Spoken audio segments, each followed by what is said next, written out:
এত নায়ক হবে না, একজন মহানায়ক দরকার, যার পিছনে আমরা কাতারবন্দী হব। আমরা গতবার শুধু নেতৃত্বের কারণে আমরা পিছিয়ে গেছি। আগামীতে আপনি সময় নেন, ঘোষণা দেন, এই জুলাই বিপ্লব শেখ হাসিনাকে সরানো ছাড়া জামাত ইসলামের সামনে আর কোনো গত্যন্তর ছিল না।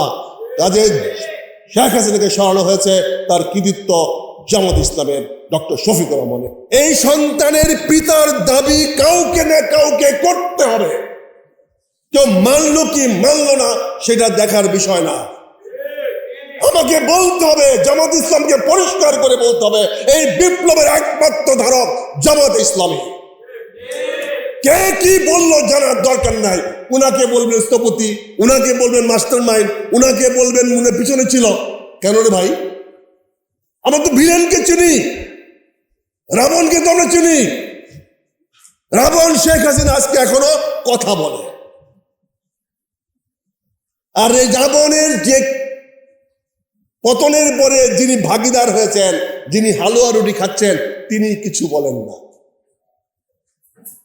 তিনি বলেন আগামীকালকে নাকি শেখ হাসিনার বক্তব্য ভারতে বসে দিলে সম্পর্ক নষ্ট হবে ভারতের সঙ্গে, ভাষণের সঙ্গে সম্পর্ক নষ্ট হবে। আমাদের পররাষ্ট্র প্রতিমন্ত্রী বলেছেন। আমার বিনীত অনুরোধ, জুলাইয়ের 2 বছর বিপ্লবের চলে যাচ্ছে, আজকে 2 বছর পরিসমাপ্তি হচ্ছে।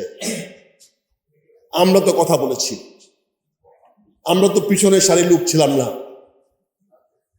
আমরা অ্যাক্টিভ রোল প্লে করি, প্রকাশ্যে হোক গোপনে হোক। তারেক সাহেবের সঙ্গে তো আমাদের লাস্ট কথা হয়েছে, আমার কথা হয়েছে। উনি কি বলেছেন আমি জানি না। শেখ হাসিনার পতনের ব্যাপারে ওনার 4 তারিখের মন্তব্য কি আমার চেয়ে বেশি কেউ জানে না, বিকজ ওনার সঙ্গে আমার কথা হয়েছে। কাজে আমি বিনয়ের সঙ্গে ডক্টর শফিকুর রহমান সাহেবকে অনুরোধ করব, স্যার সময় আসছে, দাবিদার হন, দাবি করেন। এত নায়ক হবে না, একজন মহানায়ক দরকার, যার পিছনে আমরা কাতারবন্দী হব। আমরা গতবার শুধু নেতৃত্বের কারণে আমরা পিছিয়ে গেছি। আগামীতে আপনি সময় নেন, ঘোষণা দেন, এই জুলাই বিপ্লব শেখ হাসিনাকে সরানো ছাড়া জামাত ইসলামের সামনে আর কোনো গত্যন্তর ছিল না। কাজে শেখ হাসিনাকে সরানো হয়েছে, তার কৃতিত্ব জামাত ইসলামের ডক্টর শফিকুর রহমানের। ধন্যবাদ। আসসালামু আলাইকুম। ধন্যবাদ মাননীয় অতিথি খুব বোল্ড বক্তব্য দেওয়ার জন্য। সম্মানীয় সুধীবৃন্দ, আমাদের এই প্রোগ্রাম একটু আমাদের মাননীয় প্রধান অতিথির ব্যস্ততা থাকার কারণে তিনি এখন বক্তব্য রাখবেন, মোড়ক উন্মোচন হবে। এরপরে অন্যান্য বিশেষ অতিথি মহোদয়গণ আমাদের সামনে বক্তব্য উপস্থাপন করবেন। আমাদের মাঝে ইতোমধ্যে উপস্থিত হয়েছেন জনাব নুরুল ইসলাম বুলবুল, মাননীয় এমপি মহোদয় এখানে উপস্থিত হয়েছেন। আমি এই মুহূর্তে আহ্বান জানাচ্ছি মাননীয় বিরোধী দলীয় নেতা ও আমির জামাত ইসলামী বাংলাদেশ জনাব ডাক্তার শফিকুর রহমান এমপি। আমি সম্মানীয় এমপি মহোদয়কে প্রধান অতিথির বক্তব্য দেওয়ার জন্য সবিনয় অনুরোধ করছি। ইনসাফ কায়েম করো, এটি হলো তাকওয়া।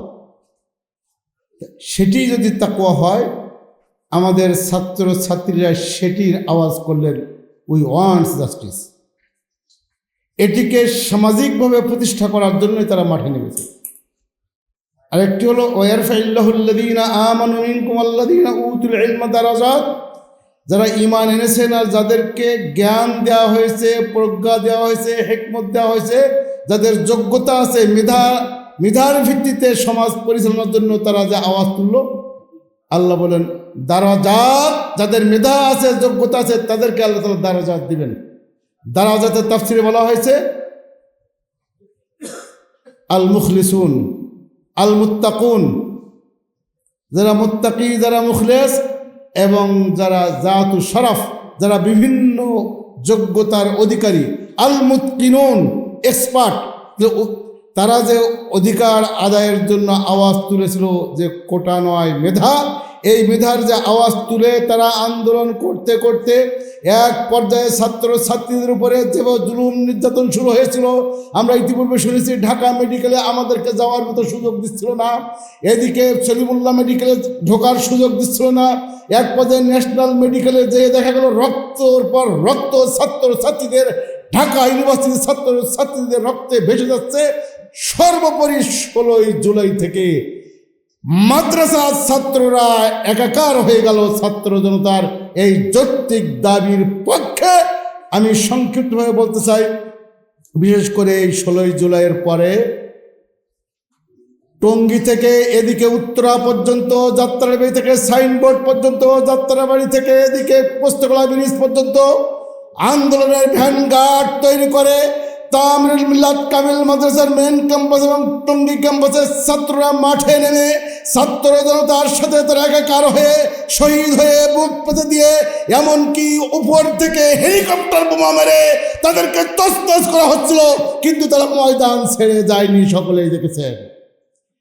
এবং আপনারা লক্ষ্য করেছেন এমনকি হাসিনা যখন পালিয়ে গেল তখনও সেই 5 তারিখের অবস্থা সবাই জানেন, সন্ধ্যা পর্যন্ত হেলিকপ্টার থেকে বোমা মারা হয়েছে, আসর পর্যন্ত ধোঁয়া যাত্রাবাড়ি এবং সাইনবোর্ড এরিয়া আপনারা লক্ষ্য করেছেন, টেলিভিশনে দেখেছেন এবং যারা ময়দানে ছিলেন দেখেছেন।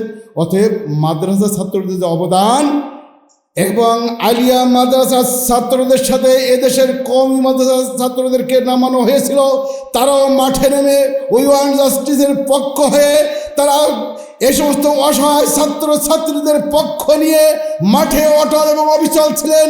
এবং তারা শহীদ হয়ে তামিরুল মিল্লাতের 5টি তাজা প্রাণ শহীদ হয়ে যাত্রাবাড়ি থেকে সাইনবোর্ড পর্যন্ত 78টি তাজা প্রাণ 2জন মিল্লাতের ছাত্র সহ এবং 78টি তাজা প্রাণ সেদিন শহীদ হয়ে যায় এবং প্রায় 168 জন একবার চিরতরে পঙ্গুত্ব বরণ করে, যাদেরকে এখনো পর্যন্ত আমাদের মুরব্বিয়ানে কেরাম তাদেরকে খোঁজ খবর রাখছেন।